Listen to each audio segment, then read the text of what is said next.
Seja muito bem-vindo ou muito bem-vinda ao nosso primeiro módulo do curso de Python, que é o módulo de lógica de programação. Para quem nunca teve contato com programação em si, esse módulo aqui é muito importante, porque aqui a gente vai estar estudando qual que é a estrutura da linguagem que a gente usa para se comunicar com computadores.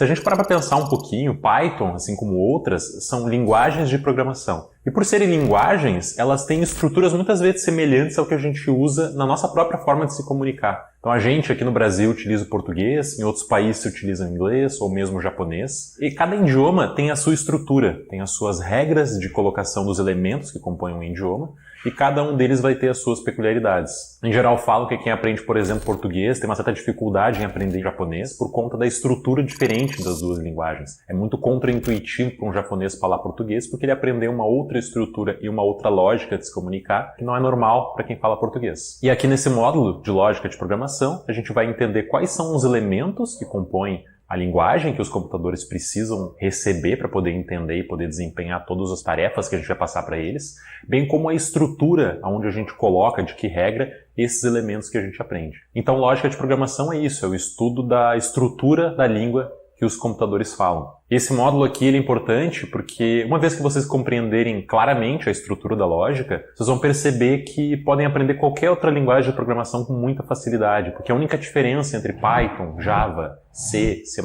qualquer outra linguagem que vocês forem ver no futuro, é apenas a forma como cada linguagem faz para representar os mesmos elementos na mesma estrutura lógica. Ou seja, todas as linguagens compartilham da mesma essência, que é essa essência que a gente vai ver aqui nesse módulo. Eu mesmo aprendi a programar sem estudar a lógica de programação. E quando eu fui estudar a lógica de programação, eu tive uma compreensão muito melhor. Meus códigos eram feitos de uma forma muito mais clara no futuro.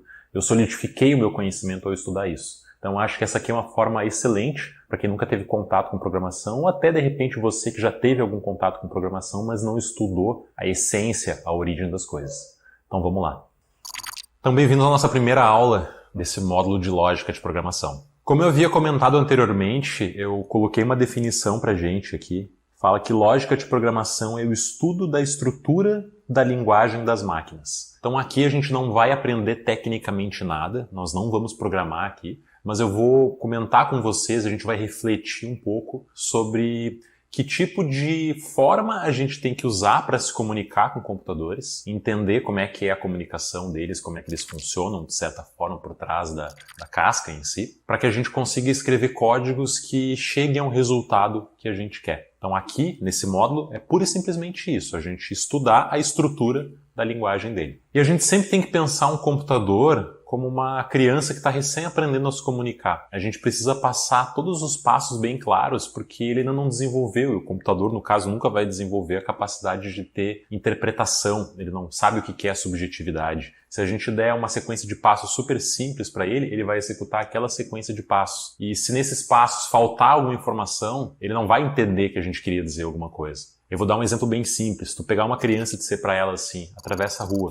muito provavelmente ela pode simplesmente em linha reta atravessar a rua sem nenhum problema.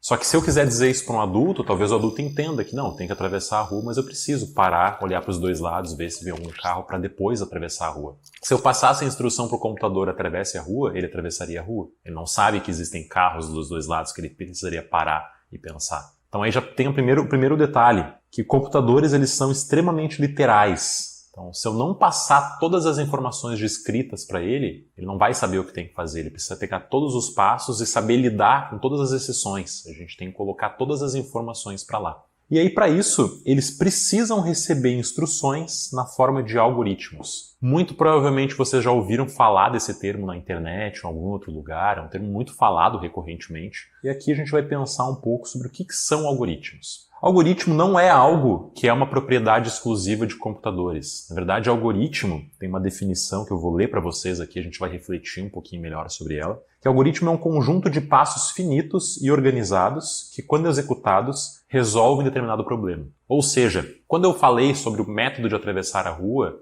eu posso criar um algoritmo para isso. O algoritmo vai ser exatamente o que está aqui, uma sequência de passos finitos que buscam responder determinado objetivo. Então é uma estrutura de linguagem, é uma estrutura para resolver algum objetivo, algum problema. E na computação, vocês devem perceber que a gente interage com softwares e com computadores o tempo inteiro, é no nosso celular, é nas redes sociais que a gente utiliza. Hoje o mundo é muito tecnológico, a gente tem interação com tecnologia o tempo inteiro. E a gente está o tempo inteiro em comunicação, em contato com algoritmos e com computadores, e esses computadores desempenham as suas funções porque tiveram por trás algoritmos bem definidos. Algoritmos que diziam, computador, eu quero que tu calcule a rota do ponto A até o ponto B. Por trás disso tem um algoritmo muito bem pensado que vai saber como calcular a rota do ponto A ao ponto B e lidar com exceções. Então, por exemplo, se tem uma tranqueira em um certo ponto, ele não vai fazer tu passar por lá, ele vai desviar a rota e fazer alguma coisa. Isso precisa estar explícito no código, precisa estar explícito no algoritmo. Mas para a gente fazer o estudo dos algoritmos, que vai se basear nessa sessão aqui, eu vou começar a pensar em exemplos do nosso dia a dia.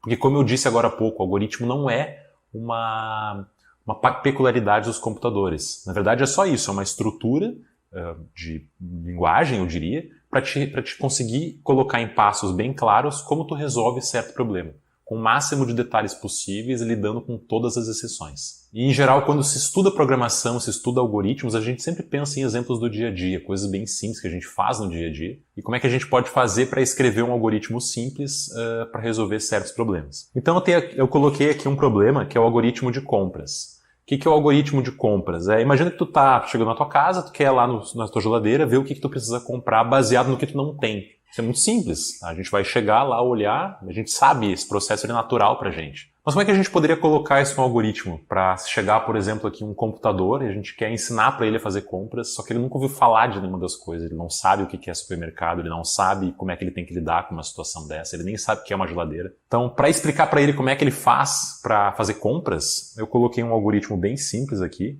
Esse algoritmo aqui, ele poderia ser estendido muito mais, eu posso adicionar muito mais complexidade. Tá? Mas ele é um algoritmo bem genérico e vocês vão perceber que ele é, como eu comentei, uma sequência de passos e ele é de cima para baixo. Tá? Então a gente vai ler de cima para baixo e da esquerda para a direita. A gente leria normalmente, mas tem a sequência de passos aqui. E eu já negritei aqui algumas estruturas que vão começar a aparecer ao longo dos nossos códigos. Então o nosso algoritmo ele começa com o processo de abrir a geladeira. Se vocês quiserem, podem colocar passos anteriores, que é ir até a geladeira, se posicionar na frente da geladeira, pegar na maçaneta dela e puxar para abrir. Isso poderia ser colocado no algoritmo, tá? Não está errado colocar isso, até melhor, tem passos mais claros, mas por conta de espaço aqui eu resolvi simplificar. Então abri a geladeira, nesse caso aqui a gente quer fazer a compra de ovos, tá? Então eu vou pensar, se existem ovos na minha geladeira, eu não quero fazer nada. Eu chequei que a quantidade de ovos está ok, não preciso fazer mais nada, está resolvido o problema. Do contrário, eu quero que ele pegue a carteira, vá até o supermercado, compre ovos e volte para casa. E aqui eu coloquei um termo que é o fim C, que em geral a gente tem algumas linguagens de programação que pedem. O Python, como a gente vai ver depois, ele pede isso aqui de uma outra forma, para a gente especificar aonde que acaba o bloco de desvio de código, ou seja, vocês percebem que isso aqui só vai ser executado se essa instrução aqui for verdadeira. Do contrário, ele vai executar essas instruções aqui. Ou seja, o nosso computador ou faria isso, nosso algoritmo, no caso, né? Ou faria isso, ou faria isso aqui. Uma das duas coisas. Depois disso, acabou o meu C e acabou o algoritmo. Então, reparem que foi um algoritmo bem simples, é uma primeira introdução para a gente nesse módulo. E eu já apresentei aqui uma quebra, ou seja, uma possibilidade. Eu vou tomar esse caminho ou esse caminho. A primeira vez que eu mostro para vocês como é que a gente lida com exceções e com regras para ele chegar e pensar um pouquinho. Ele vai tomar decisão baseada em uma condição. E vocês podem reparar que, na verdade, isso aqui, quem nunca teve contato com isso pode dizer assim, pô, mas isso aqui é comunicação normal, eu como me comunico, eu falo isso aqui no dia a dia, eu uso essas coisas no dia a dia. A única diferença aqui é que a gente está parando um pouquinho e refletindo um pouco sobre coisas que já acontecem no nosso dia a dia. Desse processo da gente tomar essas decisões e muitas vezes escolher uma coisa ou outra. Então esse aqui foi um algoritmo bem simples. Se vocês quiserem parar e pensar aqui sobre as coisas do dia a dia de vocês, e que elementos vocês tomam, ou que decisões vocês tomam, que ações vocês tomam em função de determinada decisão, vocês podem parar e pensar também. Eu acho que é um bom exemplo para a gente começar a pensar em algoritmos. E aí, voltando aqui no exemplo de compra dos ovos, eu coloquei uma instrução super simples aqui. Imagina que eu trocasse de lugar a parte do pegar a carteira, colocasse ela no final. O que iria acontecer? Quando a pessoa fosse seguir, ou o computador fosse seguir esse algoritmo aqui e seguisse ir ao supermercado, comprar ovos, voltar para casa e pegar a carteira no final. Teria um problema aqui, porque ele não poderia desempenhar esse papel aqui, essa tarefa de comprar ovos sem ter a carteira. Então, se fosse um computador executando isso, retornaria algum erro, por exemplo. Isso aqui, dessa forma, não é considerado um algoritmo, apesar de estar disposto na mesma estrutura que a gente colocou anteriormente, porque ele não conseguiu cumprir o seu objetivo. Então, ele se propõe a ser um algoritmo, porém ele não conseguiu ser um algoritmo, porque um dos passos importantes é que ele consiga resolver o problema que ele se dispôs a priori. Eu vou entrar agora num outro exemplo de algoritmo, vou ficar na cozinha mesmo, fazer exemplos bem simples aqui, pensando em coisas do dia a dia, que eu acho que são acessíveis a todos vocês. Nesse caso aqui, a gente vai ter um algoritmo que eu chamei do algoritmo de purê de batatas. Tá? Então imagine que a gente quer fazer um purê de batatas e a gente está seguindo uma receita super simples que ele pede uma quantidade, sei lá, 10 batatas para a gente comprar. Imagina que a gente quer fazer com 10 batatas, só que a nossa geladeira, a gente sabe que a gente comprou na semana passada batatas, eu não sei quanto especificamente. Pode ser que tenha 3, pode ser que tenha 5. Então o que eu preciso fazer? Eu preciso comprar a diferença. Se lá tem 5, eu preciso comprar mais 5 para ter as 10. Se lá tem 7, eu preciso comprar 3 para que eu chegue nas 10. Partindo do princípio que eu quero chegar no fim do algoritmo com a quantidade exata para fazer a batata. Uma pessoa normal provavelmente iria no supermercado e compraria muito mais do que precisaria. Mas vamos colocar dessa forma aqui porque eu acho que fica um pouquinho mais didático. Primeira coisa, eu negritei aqui um outro elemento que eu vou mostrar para vocês. No primeiro algoritmo, eu mostrei para vocês, se vocês perceberem, o elemento C. Ou seja,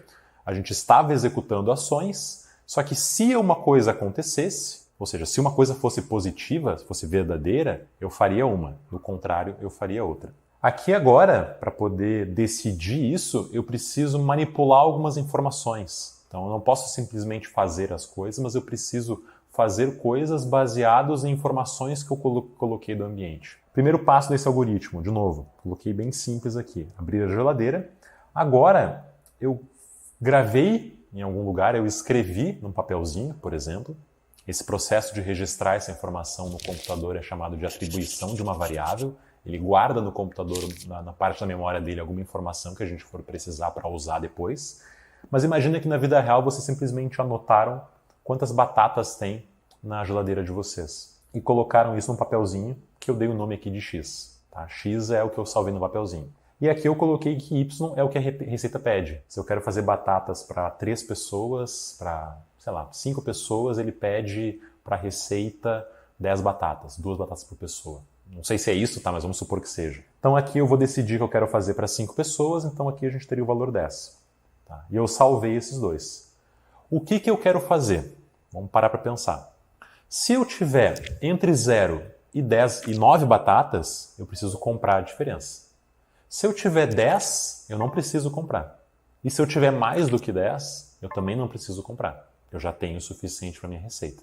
Como é que a gente faz isso em algoritmo? Como é que eu descrevo esses passos em algoritmos? O que eu fiz aqui? Eu chamei a variável z, que seria a diferença entre y e x. Então vocês reparem agora que esse nosso processo aqui está começando a ter um pouquinho mais de complexidade do que a gente tinha anteriormente, porque a gente está tendo que descrever, inclusive matematicamente aqui, como é que a gente faz esse algoritmo na prática, que é um processo que no dia a dia a gente faria de forma super simples, né? Então, aqui o que eu faço? Eu chamo z como sendo y menos x. Y é 10 e x, nesse caso, vão ter 3 condições. A primeira condição, vamos supor aqui 3 cenários aqui no cantinho.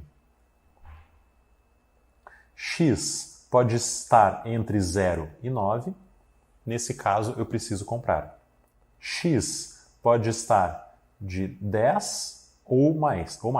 Tá? Então eu vou juntar, na verdade, aqui seriam 3 cenários, mas eu vou juntar em 2.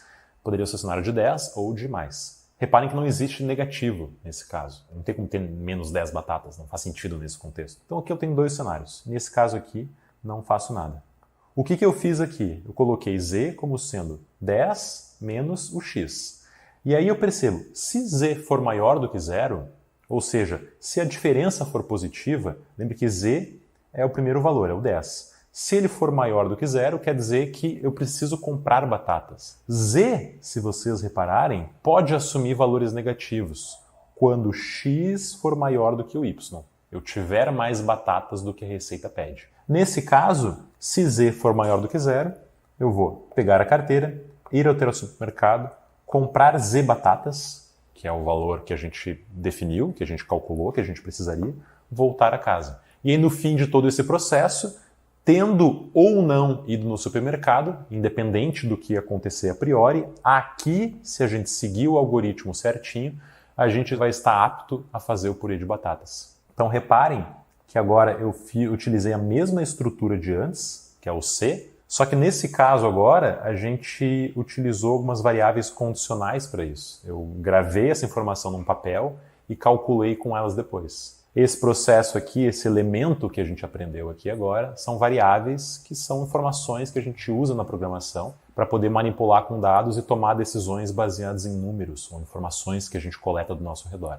Isso aqui eu vou explicar com mais calma depois, mas é importante a gente já ter esse conceito nesse algoritmo inicial. E aí o último algoritmo que eu quero mostrar para vocês é o algoritmo da aferição de tempero. Então a gente preparou o purê de batatas e eu preciso saber agora se esse purê está bom de sal. Como é que a gente faz isso na prática? Isso aqui é bem simples, tá? E vai ter um terceiro elemento que eu não tinha comentado, que é o enquanto. O que é o algoritmo do purê de batatas, da aferição dele na prática? Pensem comigo. O que a gente faz? Finalizou o purê, eu provo de sal. Se eu não coloquei sal a priori, ou se eu já coloquei, eu provo no caso, né? Então eu vou provar e vou ver como é que está a quantidade de sal. Se não estiver bom, eu ponho mais sal e provo de novo. Se não estiver bom ainda, eu ponho sal. E eu repito esse processo até o sal estiver bom. Então é um processo que ele fica executando uma mesma função várias vezes até que a quantidade de sal esteja ok. Tem um exemplo que eu comentei esses dias com a minha namorada, quando estava desenvolvendo essa aula aqui. Quando eu era criança, eu era muito preguiçoso para lavar louça, né? Quem não é preguiçoso para lavar louça? Todo mundo odeia lavar louça. E meu pai dizia assim, ó, cara, quando tiver sujeira no prato, enquanto tiver sujeira na louça, tu vai voltar e fazer de novo. E esse é o processo, é justamente em algoritmo aqui, é um enquanto. Eu vou ficar repetindo o processo de lavar louça até que tenha sujeira no prato. O pai vai olhar de novo e vai dizer, cara, limpa isso aí direito. Então o pai não sabia, mas já estava utilizando aí o enquanto, que eu estou apresentando para vocês aqui agora. E aqui a gente tem então o processo de aferição do tempero, tá? Pego uma porção do purê, provo, a priori, antes de executar o enquanto, e eu digo, enquanto o sal não estiver ok, essa estrutura aqui, o que eu circular, isso aqui tem que ser positivo, isso aqui, o sal não está ok, isso aqui pode ser um pouco contraintuitivo por conta desse não. Quantas vezes a gente não se confunde na nossa própria comunicação do dia a dia quando as pessoas dizem assim, isso não está bom? E a pessoa fica assim, sim ou não. Não sei, sim ou não, porque não está bom, mas não está bom. Não com não ele atrapalha um pouco a compreensão. Mas o que está dizendo aqui, ó, enquanto estiver ruim, eu poderia substituir isso aqui pelo oposto disso, né? Enquanto estiver ruim, enquanto estiver faltando sal, eu vou adicionar sal e provar. E vou executar essa estrutura de novo. Então isso aqui, vocês vão ouvir outros termos para isso, isso aqui é uma estrutura de laço, ou looping. Ele vai ficar em looping até que essa estrutura aqui retorne falso. Até o ponto onde o sal está bom. E aí do final a gente vai ter um fim do enquanto, que nem eu tinha o fim do C, e o fim do algoritmo. Então a gente aprendeu o C, a gente aprendeu variáveis e a gente aprendeu o enquanto. São três elementos que a programação usa e reparem que eles são utilizados seguindo essa estrutura. A próxima parte agora do nosso curso de algoritmos é entender qual que é a estrutura geral que os algoritmos têm. Essa parte aqui é bem simples, eu vou passar ela de forma bem sucinta com vocês. Em geral, algoritmos têm 3 partes, a gente pode classificar eles como a parte de entrada, o processamento dele e a saída. Então, se vocês lembrarem, todo algoritmo tem algum objetivo para responder, alguma coisa que ele quer fazer. E para isso, ele pode ou não necessitar de dados de entrada, ele vai processar, fazer algum processamento, algum cálculo para poder tomar alguma decisão, para poder cumprir esse objetivo, e a saída vai ser o que ele calculou, ou o objetivo final que a gente queria ter resolvido. Então, eu vou voltar aqui no exemplo do algoritmo do purê de batatas, aqui a gente tem entrada, ou seja, eu preciso passar para ele qual que é a contagem de batatas, ele vai lá fazer, vai contar isso, e quantas batatas eu preciso para minha receita. A partir dessas duas informações, ele vai conseguir calcular a diferença entre as duas e comprar o necessário para executar o purê, sendo que aqui a gente tem entrada, aqui a gente teria processamento, e aqui no final apenas, ou seja, é o purê que é o nosso dado de saída. Se eu pegasse, por exemplo, um algoritmo que quer encontrar a distância entre 2 pontos, ou que quer me levar do ponto A até o ponto B, um algoritmo de GPS, eu precisaria dizer onde eu estou e aonde eu quero chegar. São as duas informações necessárias para ele conseguir processar, ou seja, vai baixar dados da memória dele de mapas, como é que está o trânsito no momento, vai calcular uma rota e esse vai ser meu ponto de saída. E para finalizar toda essa primeira parte do módulo, eu queria deixar um exercício para vocês, que vocês façam, tentem pegar uma folha de papel e responder essas questões. É uma questão bem simples, tá? Primeiro programa, entre aspas, que a gente faria, que é como é que eu faço, qual que é o algoritmo que eu preciso desenvolver para calcular a média das notas de alunos de uma turma que possuem 4 provas. Então, supor, foram feitas provas no primeiro, segundo, terceiro e quarto trimestre. Como é que a gente faz para calcular essas médias? E eu quero que vocês também pensem um pouco quais são os dados de entrada, quais são os procedimentos da parte de processamento de dados e, por último, quais são os dados de saída. Okay? Então, no próximo vídeo eu volto com a resposta. Então, voltando aqui com a resposta do nosso exercício, eu fiz um algoritmo aqui, bem simples. Talvez vocês possam, se tiverem interesse, colocar um pouco mais de complexidade aqui, fiquem à vontade. Mas o importante é que vocês consigam compreender a ideia. Então, o nosso algoritmo aqui, ele teria esses 3 valores aqui, essas quatro primeiras linhas aqui, como dados de entrada. Aqui a gente teria o processamento, ou seja, a primeira parte, que é os nossos dados de entrada, seriam a gente receber as notas de cada aluno. Eu escrevi aqui um algoritmo para calcular a média das notas de cada aluno, especificamente, né? Então, a gente receberia as notas desse aluno, processaria, ou seja, a gente vai ter uma linha de processamento de código, que o nosso interesse aqui é calcular a média disso, então eu somo todos os valores e divido por 4. E a minha saída, no caso, quando a gente trabalha com computação e a gente quer especificar uma saída, existem alguns métodos da gente devolver esse valor para o usuário, a gente apresentar ele na tela. Eu poderia mostrar ele na tela, eu poderia fazer alguma outra coisa com ele. Eu poderia inserir alguma linha de código aqui no meio que diria apresentar a média, para que a pessoa que estivesse usando esse código, ele saberia que a média está ali. Mas a saída simplesmente seria a gente tentar de alguma forma devolver esse valor que foi processado, que é a média. Então está aqui as 3 partes do nosso código: entrada, processamento e saída. Então espero que tenha ficado claro esse primeiro exercício, esse primeiro módulo de algoritmo, essa primeira parte. Sempre lembrando que qualquer dúvida vocês podem deixar aqui nos comentários ou perguntar no próprio fórum da plataforma, que eu vou estar lá para ajudar vocês. Então, até agora, começamos falando por exemplos sobre o que são algoritmos e por que a gente precisa especificar eles para trabalhar com computação. Eu disse que a gente ia aprender sobre os elementos dos algoritmos e a estrutura na qual eles funcionam. Vocês devem ter percebido que, de alguma forma, a gente já tem essa estrutura meio elaborada, a gente, uma sequência de passos finitos e organizados para que a gente consiga chegar num objetivo. E aí eu vou listar para vocês agora quais são os elementos da programação.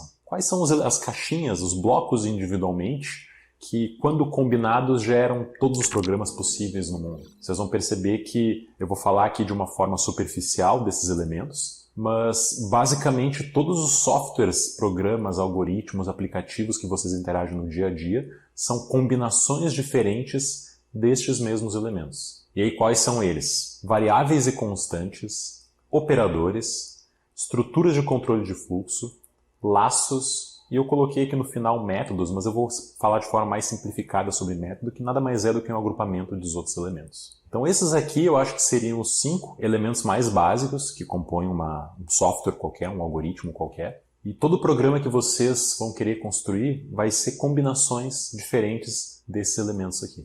Então a próxima aula já começa a falar sobre variáveis e constantes.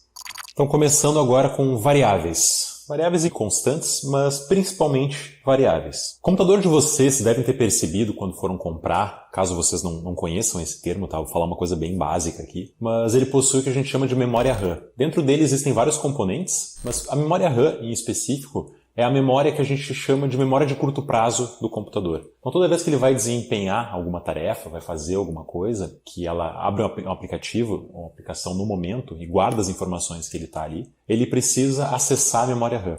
Ela foi criada porque é uma memória de curto prazo com acesso muito rápido. O computador consegue manipular esse dado muito rápido, consegue gerenciar e trabalhar muito rápido com ele. E existe a memória em disco, que ele precisa lá registrar e escrever. Então a gente pode fazer uma comparação muito simples, onde a memória RAM é a nossa memória de cabeça. A gente consegue lembrar muito mais rápido do que se eu tiver que ler ou acessar algum documento que eu escrevi, algum conhecimento que eu já sabia a priori. Mas, claro, eu não consigo lembrar de todas as coisas do mundo, não consigo lembrar de um livro como um todo. Se vocês me perguntarem agora aonde eu moro, posso dizer rapidamente para vocês onde eu moro. Só que se tu me perguntar, diga o livro inteiro completo, eu preciso lá e acessar e ler esse livro para poder me lembrar desse dado. O disco do computador e a memória RAM funcionam dessa forma. Um serve é muito rápido, mas tem pouca memória. Então, no caso, a gente tem memória RAM. O meu computador aqui ele tem 8 GB, enquanto de HD, que seria o espaço físico dele, ele tem 120 GB. E na memória RAM vão conter as variáveis do nosso programa. Então, toda vez que a gente for escrever algum algoritmo ou algum software, o nosso programa vai precisar, dependendo da aplicação que a gente está fazendo, ele precisa manipular algumas informações. No exemplo que a gente tinha do purê de batata, ele precisava saber quantas batatas tinha. No exemplo do GPS que eu dei depois, ele precisa saber de onde é que tu vai sair, para onde tu vai, para depois começar a fazer operações em cima daquilo e chegar a algum resultado qualquer. Então, variáveis... Eu coloquei uma definição um pouquinho grande aqui, eu vou ler com vocês e destrinchar. Variáveis e constantes, elas são elementos básicos que um programa manipula. Uma variável é um espaço reservado na memória do computador para armazenar um tipo determinado de dado.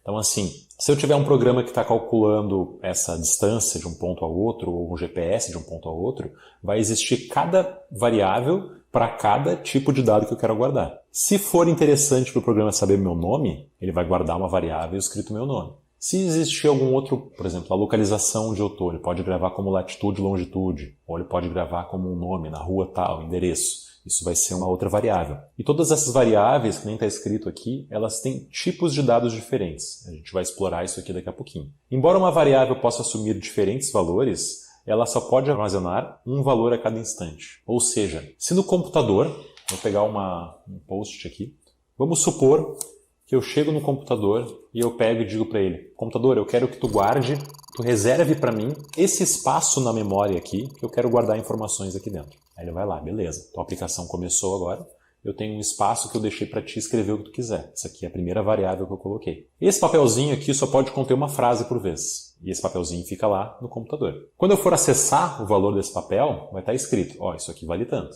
Eu posso trocar essa variável ao longo do tempo. Eu posso apagar essa folhinha e eu posso escrever outra coisa em cima, mas uma coisa de cada vez. E isso fica lá no meu programa. Então é isso que essa última frase aqui está dizendo. Embora ela possa assumir diferentes valores, ela pode trocar ao longo do tempo, ela só pode armazenar um valor a cada instante. Ok? Então variáveis por enquanto é isso. E aí falando sobre os tipos de dados, as variáveis e as constantes podem ser basicamente de 4 tipos. Numéricas, caracteres, alfanuméricas ou lógicas. Então eu vou mostrar um exemplo para vocês aqui. Imagine que eu estou fazendo um programa que quer cadastrar usuários num sistema. Eu posso criar, aqui no caso eu criei 5 variáveis, nome, idade, a senha da pessoa, se ele é casado e se ele é homem. A informação nome é uma informação de caractere, tá? Que nem a gente tinha dito aqui, tá? É só caractere.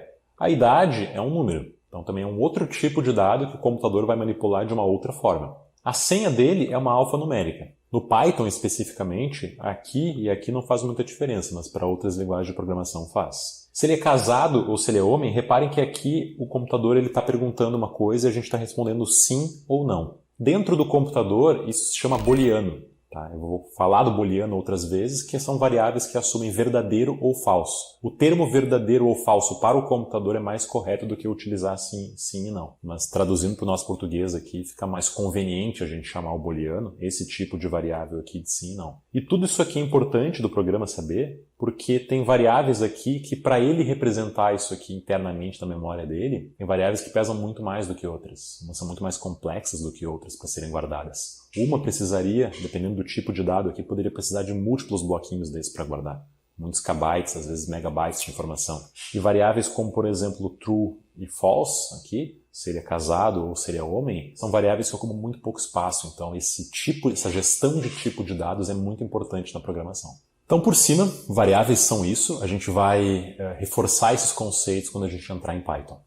Próximo elemento, operadores. Então, assim, uma vez que a gente já tem as informações na mão, que é isso que as variáveis são, é a gente ter elas, a gente precisa saber como manipular elas, como conduzir, como fazer certas operações com elas, para que a gente consiga ter o resultado que a gente queria no começo, né, que a gente se dispôs a fazer. Então, operadores são as ferramentas que vão ser úteis no processo de processamento dos dados, especificamente. Então a gente tem uma definição simples aqui que eu coloquei, que é operadores são meios pelo qual incrementamos, decrementamos, então tanto incrementação quanto decremento são úteis para números, comparamos e avaliamos dados dentro do computador. Tá? Então essas aqui são as principais ações que a gente trabalha com esses dados, a gente manipula eles para poder chegar em resultados diferentes. Então, operador é tudo que opera 2 elementos, 2 variáveis. Sempre que a gente opera alguma variável, a gente tem alguma coisa de saída. Ele é um elemento de processamento. Tá?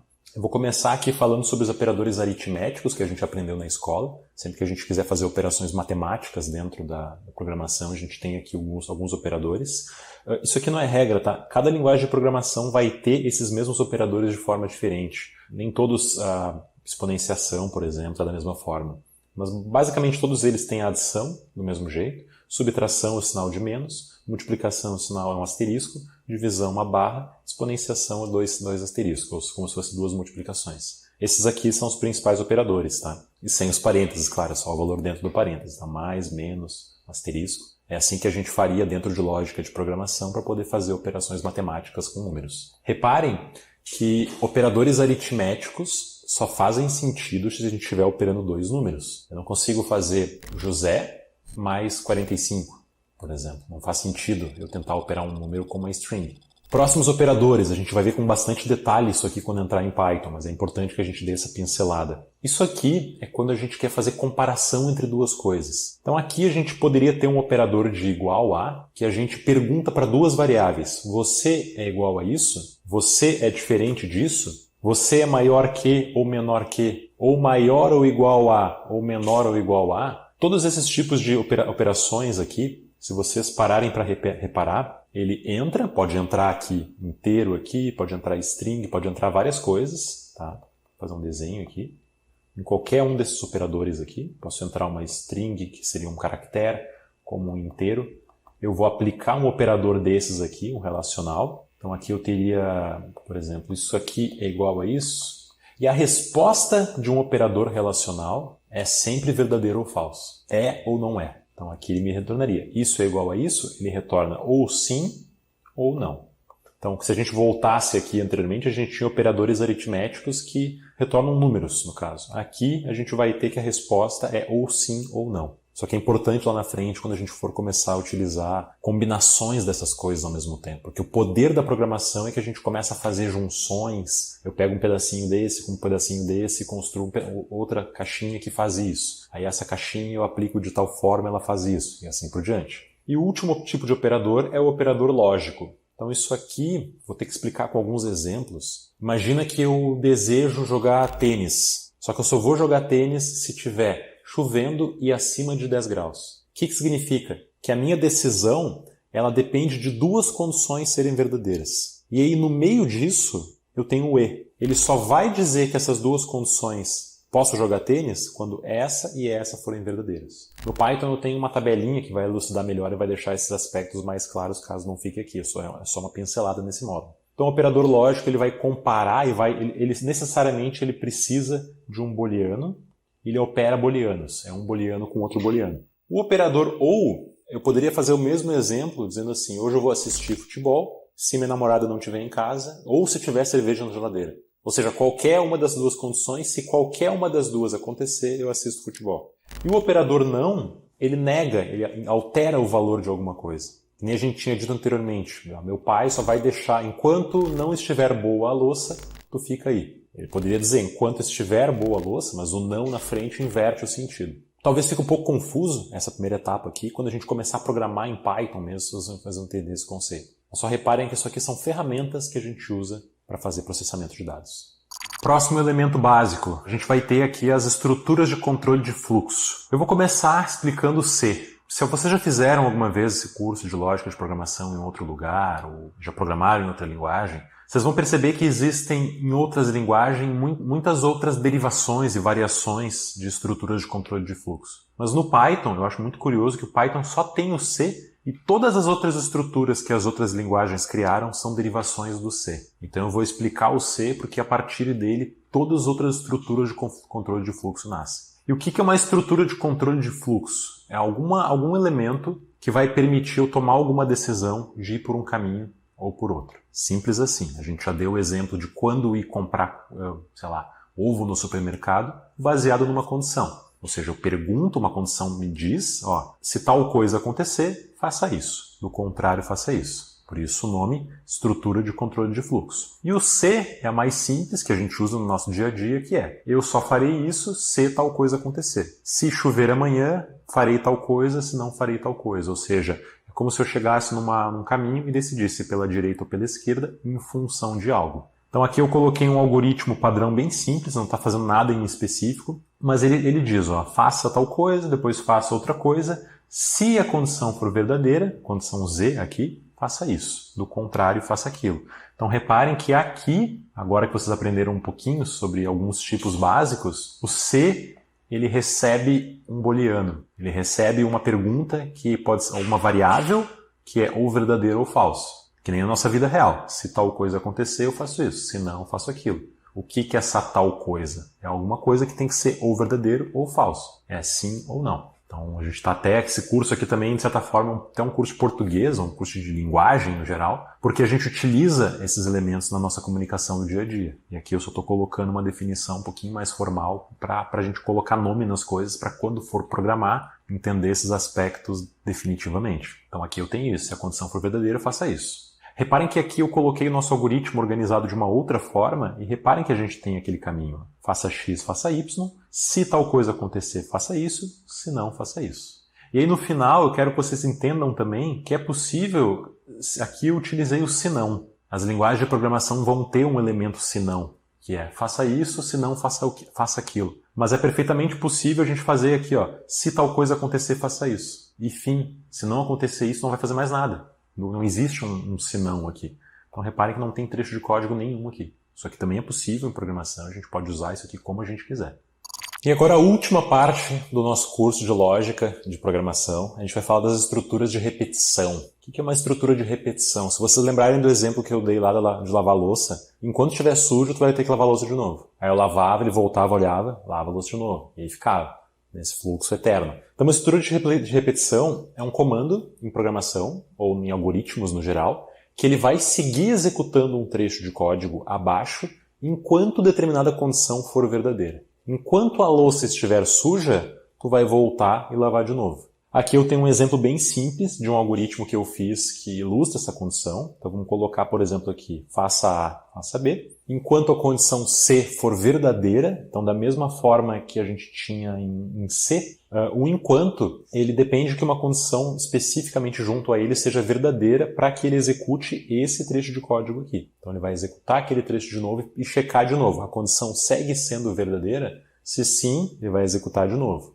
E assim por diante. Então isso aqui, inclusive, se vocês pararem para pensar, como é uma estrutura de repetição indeterminada, até que isso aqui seja verdadeiro, surge aí um dos primeiros possíveis problemas em algoritmos, que a gente muitas vezes acaba dando um pau no nosso computador por conta desse primeiro erro que a gente comete, que é criar um software, criar um programa que tem uma estrutura de repetição dentro, então eu poderia usar aqui o enquanto, e o meu código aqui embaixo não faz nada para alterar essa condição.